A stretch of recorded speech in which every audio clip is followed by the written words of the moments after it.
This meeting is being recorded. All right, that is going to the cloud, Corey. So we are good for that.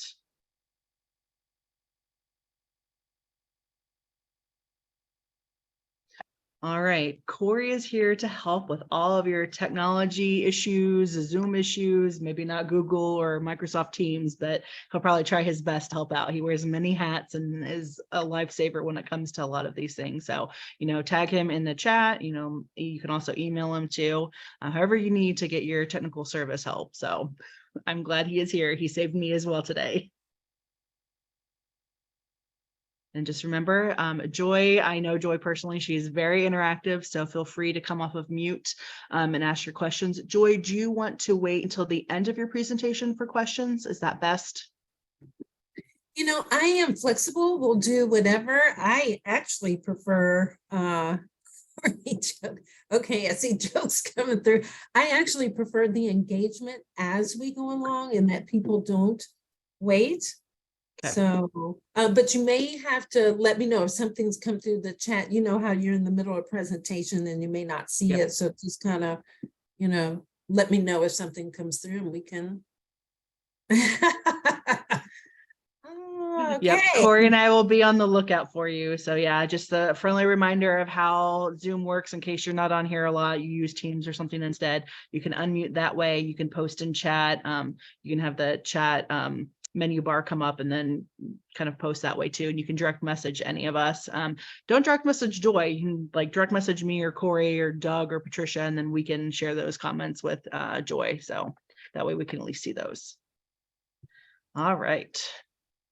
So welcome. We are excited to have you for our February webinar for the public sector change practitioners. Joy may have to accept my invitation to speak on diversity, equity, and inclusion. Let's see what's next.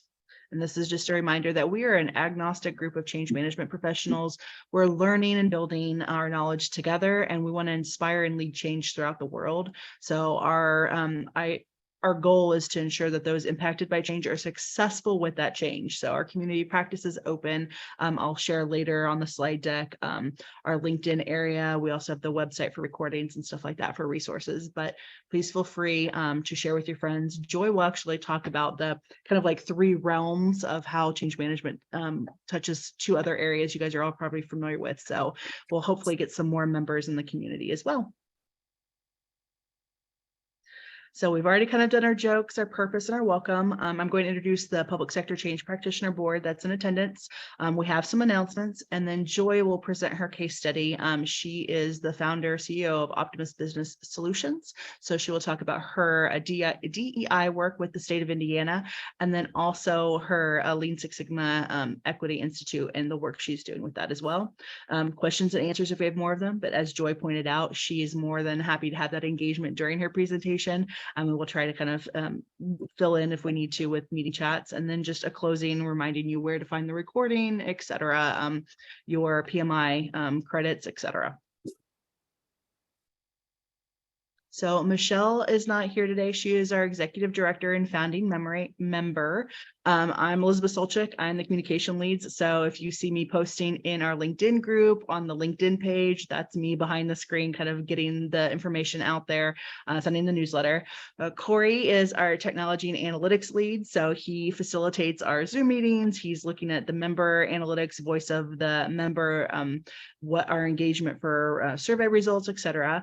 Doug Oates is our director of strategy and organizational development. And then Patricia Nord is our program support lead. And then we actually have 2 vacant positions right now on our board for the director of operations and learning development and our production lead. And I think that is my next slide, if I remember correctly, if I sequence this correctly. Yes. So if you would like to be a PSCP board member, we are taking nominations, suggestions, however you want to phrase that, for a production lead and talking about how you're recruiting, rehearsing, and helping the presenters and preparing for the webinars we have every other month. And then the director of operations and learning development is overseeing and supporting the production lead position, and then the technology and analytics lead position as well. And we just kind of have a couple questions we'd like you to answer. You can email us at the info email and we will go from there. And you may have seen in the newsletter, we asked about your interest for the book club. Patricia is spearheading this. We have a survey, so either in the newsletter and is that the link to it, Corey? Yes, awesome. Okay, so the link to the survey is also in the chat. It is in the LinkedIn group as well. So we would love your feedback on what format you would like, and what kind of book suggestions you have. And then Patricia will debrief us in our upcoming webinar, the next one we have, kind of like what the results are from the community. So please, please, please fill it out and let us know what you think about our book club and what you'd like to do with it. Okay. And this is a reminder, if you need PMI PDUs, please fill out the survey at the end of today's session. Corey will post that in the chat as well. And then that will get documented and your attendance will go to PMI, so you'll get your credit for that. So friendly reminder on that one. And then this is just a call to think about content for the rest of our webinars this year. We're still filling out 2023. We also look in 2024 in case somebody doesn't have the capacity this year.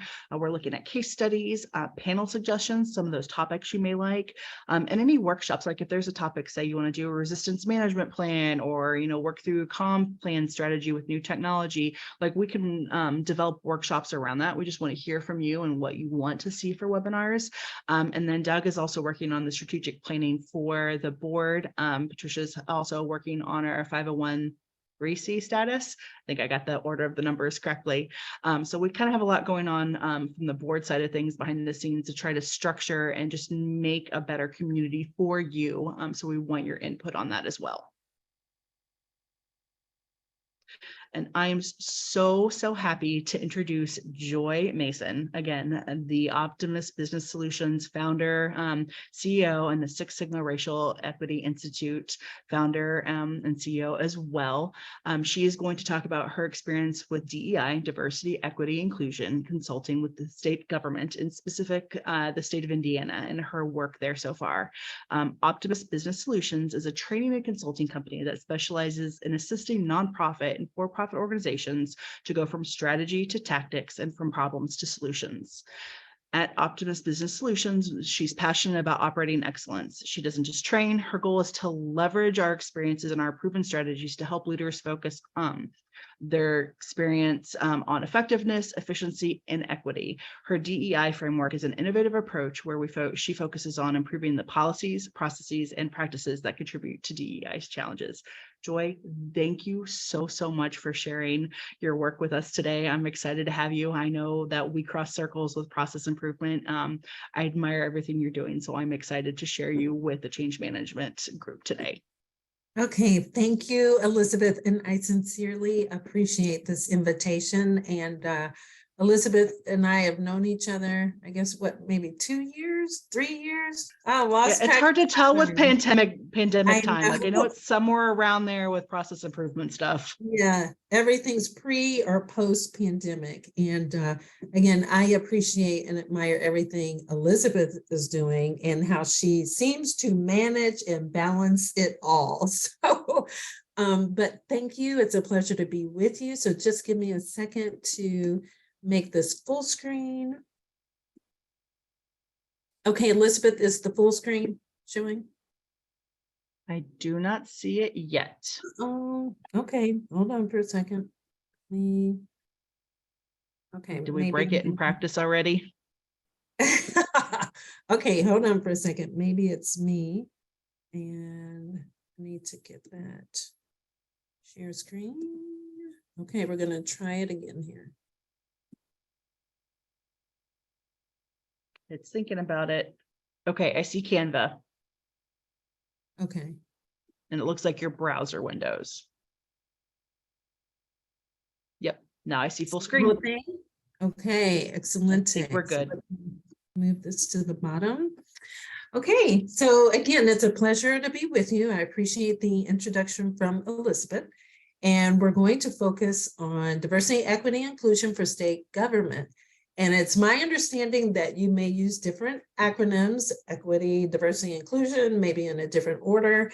And I know a couple of organizations that actually use the acronym JEDI because they include justice in there as well. So It is my pleasure to present to you my perspective of working with state government on DEI. And as Elizabeth said, please feel free to ask questions in the chat. And if I don't see you because I'm focused on the slides, then Elizabeth will help me out and just say, hey, Joy, we have a question, but I don't mind questions as we go along. So I just want to let you know that I do have experience in this area, just to let you know that I am credible to talk on this topic. And I have a combination of state and city, but I just want to share with you some of the work that I've done. I've worked with the Indianapolis Mayor's Office, where we worked with several agencies in Indianapolis who are focused on homelessness. And there's actually a director of homelessness in the mayor's office. So I worked with them. The Indiana Department of Correction, and I was the prime contractor for that work, and that was focused on DEI.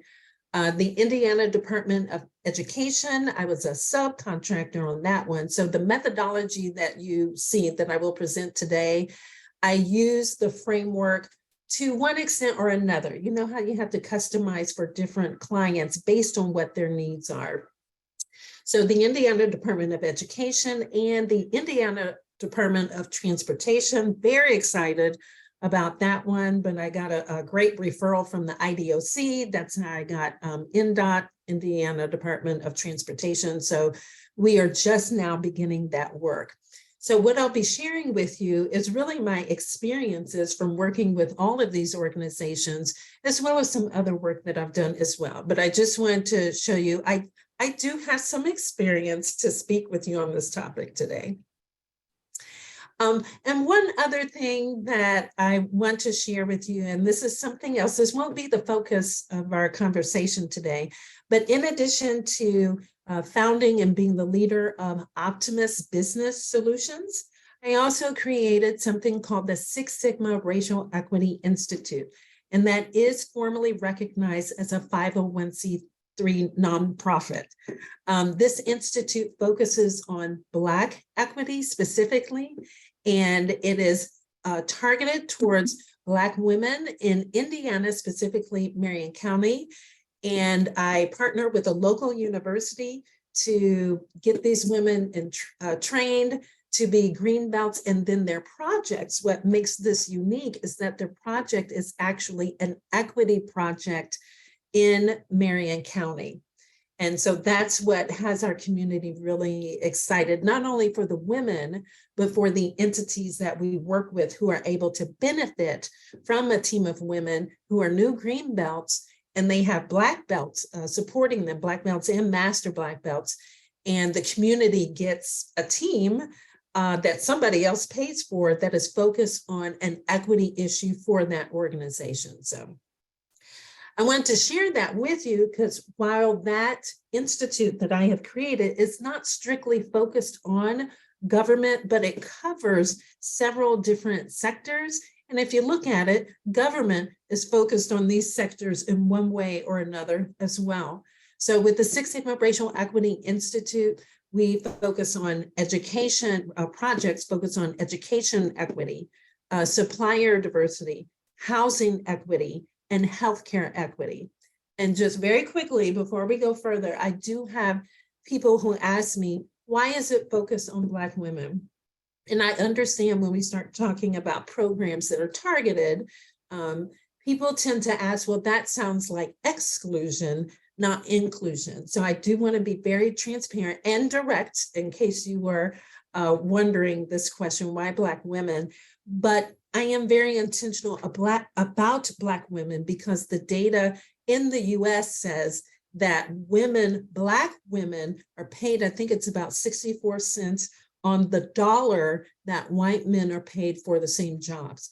There are also some studies that show Black women are mentored less. We have fewer networks and contacts. And even when we look at healthcare, one of the reasons why Black women have more severe cases of breast cancer is because the healthcare that we get is not as robust and proactive as others. So because of these significant disparities that impact wealth equity and impact housing equity and eventually impacts our lives. That's why I want to upskill these women so we can specifically address these significant issues that impact our Black community. So I feel that is necessary, and it looks like there is a good uptake from everyone in our community. So thank you, Elizabeth, for asking me to share that information. If you want to know more about it, we actually have a website that you can go to, sixsigmaindy.org. Okay, so now what you really came for today, this is what we will cover. So I will share with you my DEI approach, and it's really my overarching approach, but I'll show you how I applied it to government. We will talk about the skills used. I will share with you not only the DEI approach, but the actual steps that I use within that approach when I work with government, the assessment results, and then my clients end up with a roadmap. So I'll show you what that looks like. Then I want to talk about how state government is different. It is really different than working with any of my other clients in one significant way, and I'll share what that is, but there are other ways that they're different. And then there are benefits from having state government as clients. So there is risk, but there are also benefits if you do it well. And then there's benefits to the state agencies themselves. And then I do have some recommendations, and then we'll end with next steps. So I'm trying to be like a good trainer to make sure that you're clear on what the flow will be today and what you will be expected to do by the time we're done. So this makes sure that you pay attention, because there will be questions at the end to make sure that you were following. But these are the questions, so I'm letting you know right up front. By the end, you'll be able to describe the DEI approach discussed today. And you'll also learn and be able to describe the specific steps within that approach, the 3 steps. You'll understand a few of the skills you can use with this approach, and remember a few ways in which government agents are different from maybe your typical clients. I want to start with a question though. So with the typical diversity, equity, inclusion, or justice, equity, diversity, and inclusion, whatever you want to call it, training that is typically done, how do you know if it's effective? And I do want to, I don't know how you do this, Elizabeth, that people take their mics off or put it in the chat, but I do want a couple of replies to this question. Yep, we do both. And I'll be curious. I know there are some HR professionals in the audience, so I'm curious to know like what if they have metrics and if they're measuring as well. Did I give a hint? No, it's just a general question, because for those of you who are doing DEI training, I'm genuinely curious. How do you know if it's effective? When you see results, culture, when you see change in people's responses to surveys. Patricia says some potential metrics include decrease in complaints, increase in retention. Okay. Debbie says surveys. Anastasia says engagement. Carrie says behavior changes. Okay. Heather I like agrees, that. changes in behaviors. Okay, that's the kind of responses that I was looking for. And I was trying to get a feel because later we're going to talk about why I take a slightly different approach. And it's going to come back to that question that you were responding to regarding how do you know if the training is effective. So we'll get there. But I want to share with you first, what is the approach that I use? Now, this is the approach that I use for other clients too. But again, there's some minor differences that we'll talk about as we go along. So if there are some HR professionals on the phone, you have seen this before. This is a very common generic coaching model that can be used in working with people in HR, and it's called the GROW model. And what I have found, while it is not unique, I have found that it's a great way to work with clients using, a memorable acronym, and it just seems to flow well for the work that I'm doing. So first of all, what are the goals? What do you want to achieve?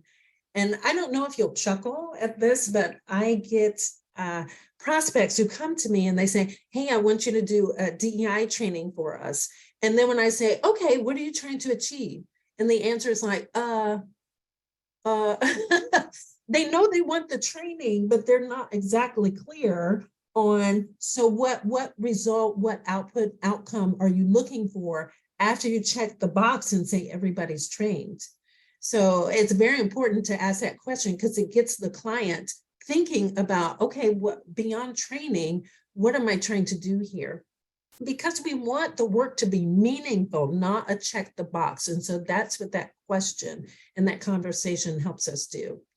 Then the reality, you want to find out what is happening now. And so the words that I'll use and should be, might be common to some of you who do lean work and change management is, before you go to a future state, we need to know what is the current state, right? That wouldn't be a good or robust process to jump to a future state and you don't even know where you are right now. So that's where the assessment comes in to find out what is the current state of the organization. So we know where our starting point is. Then what are the options? So what could you do based on the current reality? And that's where we take the results that come from the assessment and we prioritize, because you cannot do everything. When I do the assessment, there are many things that will emerge in terms of opportunities for improvement. And as you can imagine, I don't know if, what everybody does for a living, but when I worked in corporate, you had 20 number one priorities, right? Everything was critical and had to be done today. Everything's number one. And that's just not practical. So what I try to do is work with a client to say, okay, what are the top things that we can work on? And then we'll kind of gradually work on more things as you go along.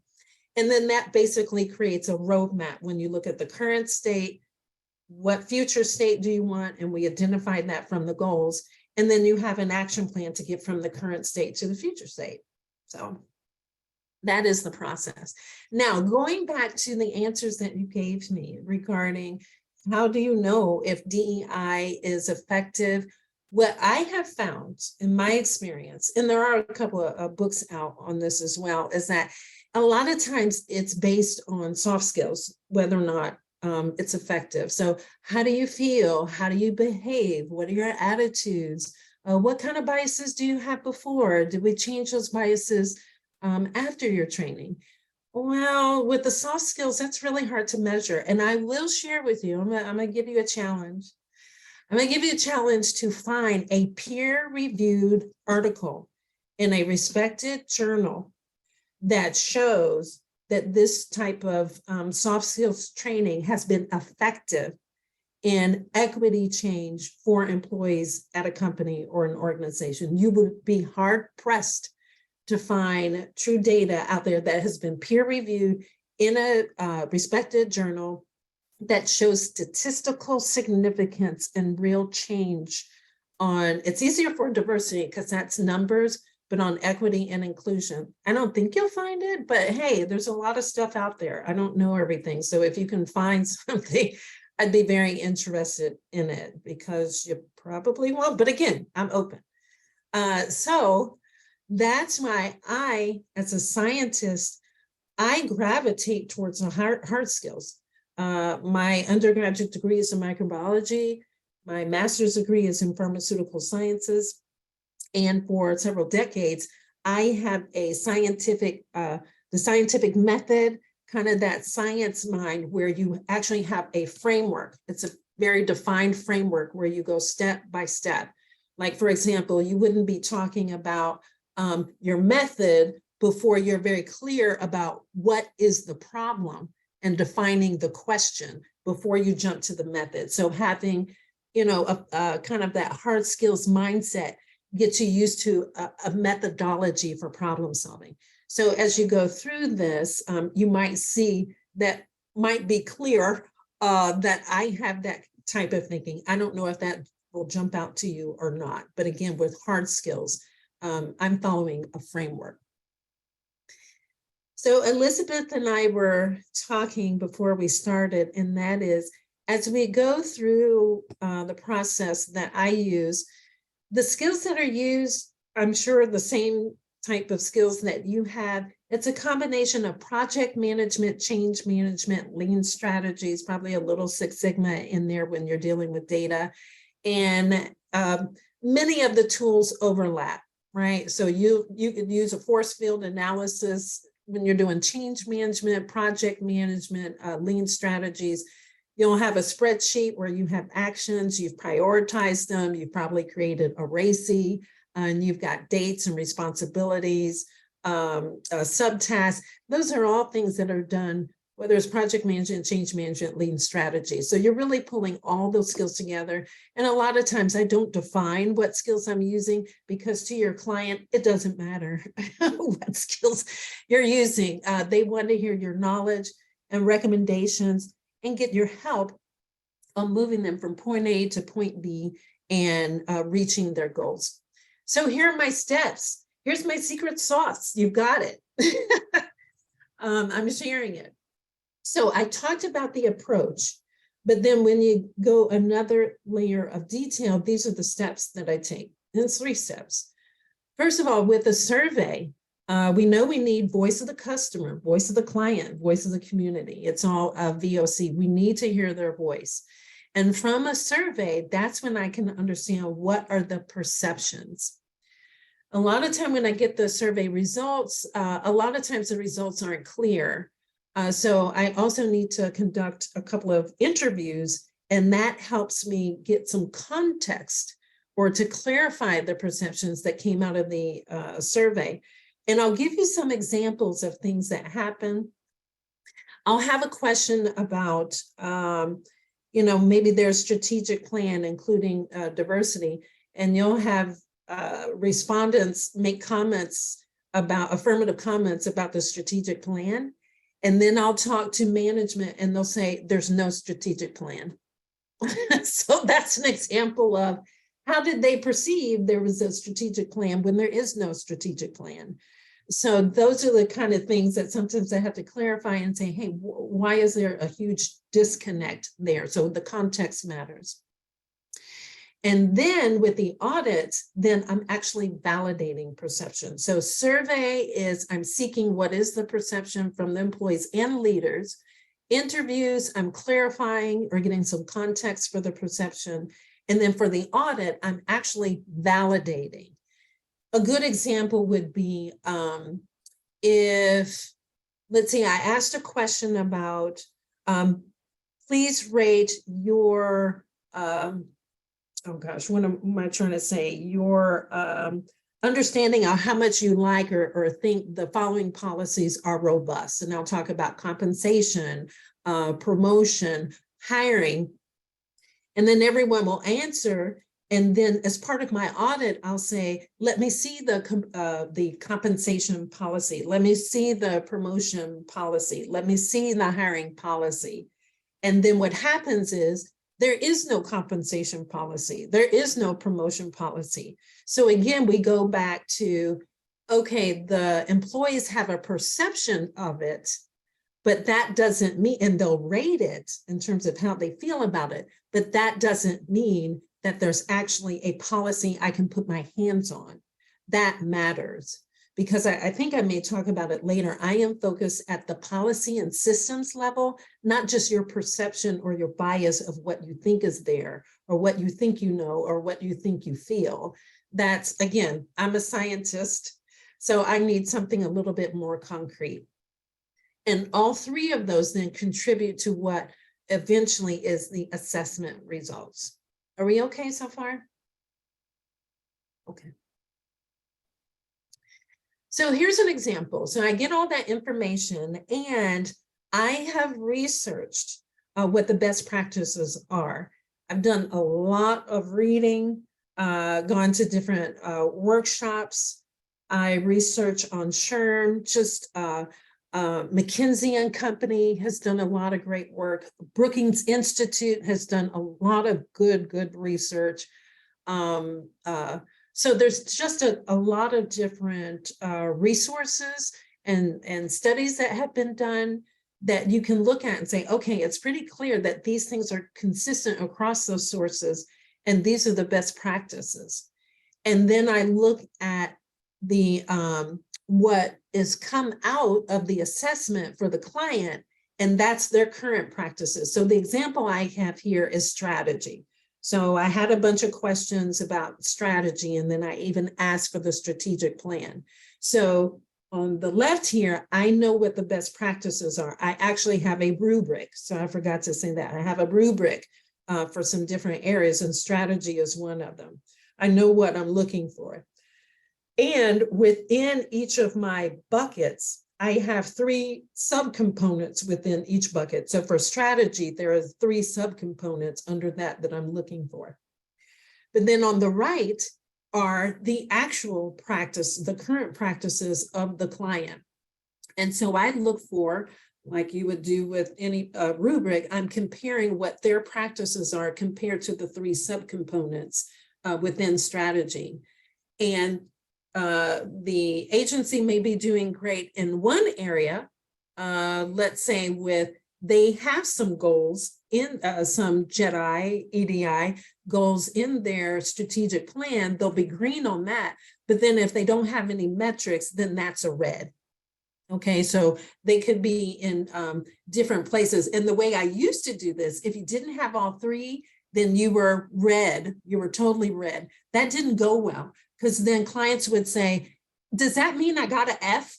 And it was too much red. So I found that clients would say, am I a B? So are we a B, C, D, or F? And so I wanted to get away from them evaluating themselves in that way, because nobody's a failure. You're making progress in some areas. So that's why I wanted to recognize that by grading the different subcomponents differently. So best practices on the rubric compared to current practices. And again, that's how we see the difference and the work that needs to be done.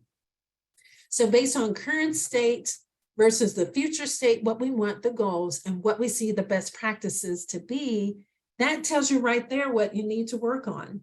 So it tells you right there what the action items are. So like, for example, going back to the strategy, if we find that, yes, you mentioned it you mentioned JEDI goals or EDI goals in the strategic plan, that's awesome, because a lot of organizations don't, but you didn't have any objectives or metrics and no one's responsible, so nothing is happening.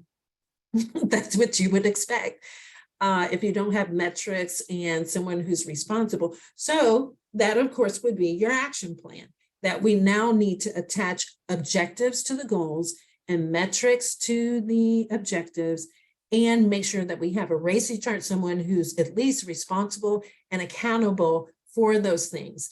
And you would put that on like a Gantt chart. I like Gantt charts, but I use Excel. You know, sometimes people don't like Gantt charts or don't have familiarity with Gantt charts. So we can just use an Excel spreadsheet. We capture those dimensions on the left, and then we get what the action items are. You know, what are the actions to get us from the current state to the future state, assign responsibility, dates, that's how you prioritize, and boom, we got a roadmap. See, it's this, you're familiar with this stuff, right? So you're just taking your experiences, stuff you already know, and putting it together. But let me share with you how I came up with a roadmap, is that I am the one who actually comes behind other consultants. And the client usually says, okay, I had a consultant come in and I don't know what to do with what they gave me. That's what I hear. Because some consultants, a lot, leave the client with an assessment, and then your client doesn't know what to do. So you guys, that's how I get work, is when the consultant says, here's your assessment, they leave the client doesn't know what to do. And then I come along and I say, you need an action plan and a roadmap, and you need someone to provide you resources, examples, and templates. And then you need your handheld, and that's okay, because I'm here to do it. So if you don't want me coming in behind you, adopt some of those things. So here's an example of some of those things that would be on the roadmap or the Gantt chart. Like we talked about the strategic plan, we need to update your strategic plan. And of course, you would get more specific, like add objectives. We're going to add metrics. We're going to add some timelines to it. Establish diverse partnerships. For one of the organizations I worked with, they didn't have the diversity because they were all white. They had some LGBTQIA plus, but they didn't even have the relationships or the partnerships or know even where to go. And so that's where I can guide them on, you're not going to know where to go unless you broaden your network and your partnerships and you're exposed to diverse organizations and diverse people. We talked about implementing metrics. You got to have metrics. And a lot of times when you talk about metrics, when it comes to DEI, the client needs more than that. When you say, well, you need metrics, and they'll go, where do I start? What kind of metrics? And so that's the level of detail that I go into, is actually give them a template to choose from so they don't have to guess. And if that's called hand-holding, well, that's hand-holding. I think it's actually helping your client actually implement. Another example is standardize the interviewing process. And again, you guys, when you look at this, it's not rocket science, right? It's not rocket science, and it's not bias training. We're about action and actually doing some things that will make a difference. I don't know after bias training if you're no longer biased against LGBTQ, and you could lie about it. I mean, I don't know. But I know if I come in there and I'm helping you actually standardize that interviewing process, because I did have a government agency. They didn't have a standard process.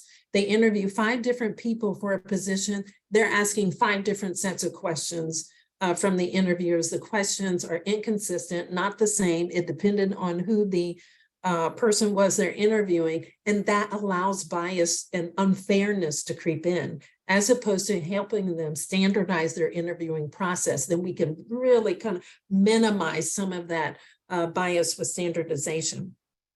And implement a DEI governance. Now, with every client I have worked with, this is government and other entities, they may have a working group task force. I have never seen them have governance. Like, how did these people get on the governance team? How were they selected? Why didn't you select somebody else? What are the roles and responsibilities? What are the ground rules for this team? Are there some term limits? You know, after 2 years and people roll off, and then other people are they nominated or are they appointed? Because again, even with your DEI governance, you don't want that to look biased, like you just grabbed your 5 favorite people. So you want it to be very transparent. And so help them, kind of formalize and provide some governance and infrastructure for that task force, ad hoc group, whatever you call it. So those are Joy, goals. are you providing them templates and suggestions for governance that they can establish to kind of do that framework? And the same thing with metrics, like what are some DEI metrics that you can use beyond, kind of like what you think of like demographic tracking? I know we've talked about that from a PI group perspective and what else can be added on, but what kind of recommendations would you make for government agencies or other entities? Okay, and Elizabeth, again, I'm sharing my secret sauce. So I know you guys will take some, but that's all good, right? Because there's plenty of work for everybody. I supply a template for almost everything, because my goal is I want the client to implement. And so I don't want them to sit there and go, I don't know how to do it. Or they'll say, yeah, we'll do it. And then you walk away, and they didn't, because they didn't even know where to start. So if I'm providing you, like, for example, most entities, well, state government is different. They do have policies, but a lot of other entities don't have policies in place that they need to have in place that include different components for diversity, equity, inclusion. I've got templates. You tell me what you don't have. I got a template for you, and I tell you, here, revise it. That you're doing 80% of the work. And so that gives the client a better chance of actually implementing, as opposed to you've told them to create 5 policies and they don't even know where to start from scratch. Yeah. And then regarding metrics, and again, keep in mind, as a scientist, I do a lot of research and a lot of reading. And I'm looking for best practices. So from that, I have compiled many metrics. And it's everything from what's the demographic of the candidate pool. So not just of who we hired, but you got to have a diverse candidate pool to get to diverse hires. It's supplier diversity. So a lot of times, different metrics with supplier diversity. It's not only do I have I think it's called a the disability business enterprise. Not only do I have a DBE, a WBE, MBE, and you could be checking the box saying, yeah, got it. But what is your spend?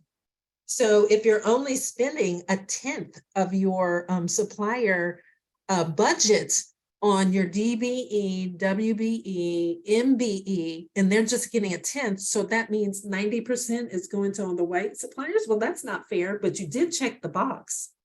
So it's those kind of things. It could be things that you would know to measure, like supplier diversity, but you may not have thought about the next layer of detail about what is your spend. So, and then I have some, like I did have one of the state agencies, and they said, whoa, getting too granular. We need to take a baby step and start with the high level stuff. And that's what I get most of the time. They say, whoa, you're moving too fast. We'll get to that maybe next year. So let's just start with the numbers of employees and maybe promotions. And then let's get that implemented and that infrastructure and what that looks like. And then we can start moving on, because everything requires a system, a procedure, and some infrastructure. So you don't want to move too fast and say, okay, we're going to have these 10 new measures. No, I want you to start with 3 and get real solid on how those 3 are handled. That continuous involvement, again, starting somewhere and being successful and then evolving and growing from there. Doug, do you want to ask your question or comment before I go to Cam's comment in the chat? Yeah, thanks, Elizabeth. Joy, this is terrific. I love your delivery approach and structure and the quantitative aspect.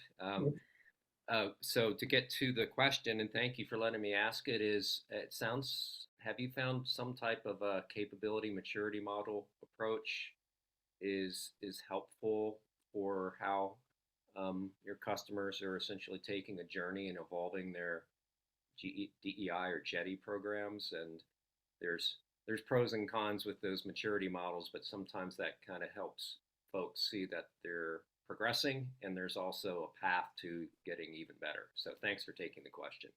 Okay, and Doug, I'm going to be honest with you. Maturity model. I have not used a maturity model, or maybe I'm using it and don't know that that's called that. Could you explain that a little bit more? Sure. I think sometimes it comes in the software industry where it's essentially level 0 is no process at all, no measurement, really essentially not any type of structure or awareness. And then you start progressing, and it's usually a 5-phase model. And level 5 is essentially perfection, and it may not even be helpful. But level 1 is you actually start doing some tracking and measuring, and then you start optimizing more. If that's my understanding. Okay, so I do have something kind of like that. Just I haven't called it a maturity model, but I think this is similar. So earlier I talked about the rubric that I have. And so with the rubric, I know what the best practices are. And as I'm looking at my audit results, I'm comparing. And so when you saw the colors with red, you're not doing anything. I saw no activity. With yellow, you're transactional. That means you're doing things, but you are missing a lot of substance. So you're going through the motions and checking boxes, and I can see that. And then for green, I clearly see evidence of best practices. You are really doing what we would expect to see in an organization in terms of best in class. So that's what I use. And I think that's similar then, the rubric. Okay. Okay, and I think with time, because man, time went fast. Okay, did I answer your question, Doug? I kind of do it. Yes, you sure did. Okay. Thank you so much. Okay. State government agencies are different because agencies could be large, slow, and siloed, and I found all of that. So, I mean, you find that in any organization, but, you know, I just have to say it's no dig against government, but slow. With one entity, I submitted my proposal and the contract we signed off, and I'm just talking about step one. And then they came back and said, oh, there's another set of processes before we can get started. This is after we signed everything. And they said, that'll take 8 to 10 weeks. What? To process it and get it through financial, legal, and to get a PO? And so, you know, us, we're thinking something is not lean, because that hands are not on my materials for every day of 8 weeks. That means it's sitting in somebody's inbox, gag. So, you know, those of us who are lean are like, so anyway, they're slow. State HR may own the policies, resulting in a limited ability to change at the agency level. And that's what I did not anticipate when I started working with state agencies, that there were many policies that were not within their sphere of control to change. You had the state HR that went across all agencies. And what I also found, there wasn't a great collaborative relationship between the agency and state HR. So that was difficult to kind of work with. Agencies may be lagging in DEI technology or applications. I'm going to give you something really, well, okay, I don't want to be condescending to everybody. This is simple for me because working in pharma, I worked at Eli Lilly and Pharmaceutical for 30 years, and I was in quality control, quality assurance. We are using Excel spreadsheets and crunching data all the time, every day. Everybody around you is crunching data. And so I've got that mindset, but then going into different sectors, you got to remember that people that, you know, that may not have been their work. So I tried to use Excel spreadsheets to organize all of the action items that needed to be executed, basically the roadmap, and handed over the Excel spreadsheets. And I said, okay, now for our meetings, you will manage the Excel spreadsheet with your roadmap, and we will talk through and talk through your barriers. And it wasn't until later that the commissioner was honest with me one-on-one and said she didn't know how to do anything with an Excel spreadsheet. So I felt bad that I had made an assumptions, because for me, I've just used Excel spreadsheets forever. So we're not even talking about, well, and again, I hope I'm not offending anybody, but I don't think an Excel spreadsheet is complicated, but I made an assumption. One other thing I'm going to share with you regarding lagging in DEI, and this is the first government agency that I did. In my survey, I mentioned white privilege. I thought it was okay to have that phrase because the commissioner told me they have been training for 1.5 years. So in my mind, I'm thinking, well, if you've been training for 1.5 years, certainly the topic of white privilege came up. And so with the leader team, I always show them to survey so they're not caught by surprise. They saw that, but I saw that the survey results were lagging behind cultural surveys that they had done in the past, and it was lagging behind significantly. So I asked the question, I said, can you go out on the floor and find out what's going on? And there was a reaction to that terminology. They specifically said that, and I was like, oh. And so I asked the steering team that I was working with, like, you know, you didn't catch that. What's the deal? I just thought in training you come across it. And they said, no, we're taking baby steps. So we hadn't gotten there yet. And I was like, oh, okay. So that's good to know. I wish I had known that earlier, that they weren't ready for that terminology. So I've actually changed my survey so it says privilege, because folks do have privilege. There's Christian privilege, heterosexual privilege. There's all kinds of privilege out there that people have that's in our society. So it just says privilege now. And agencies may be burdened with politics. So what do I mean by that? And again, I'm going to keep it straight with you guys because I think that's best. Depending on what state you're in, because Indiana is one of them, the state laws can be an issue. You know, if you've got a state that's anti-critical race theory, and again, we won't even get into that. We'll leave it at that.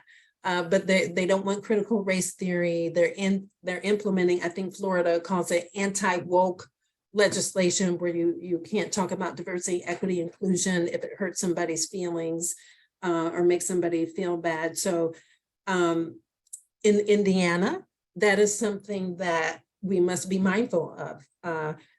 Because I was actually told when I started working with state government, I was told by someone who reported to him, don't do anything that hurts the governor.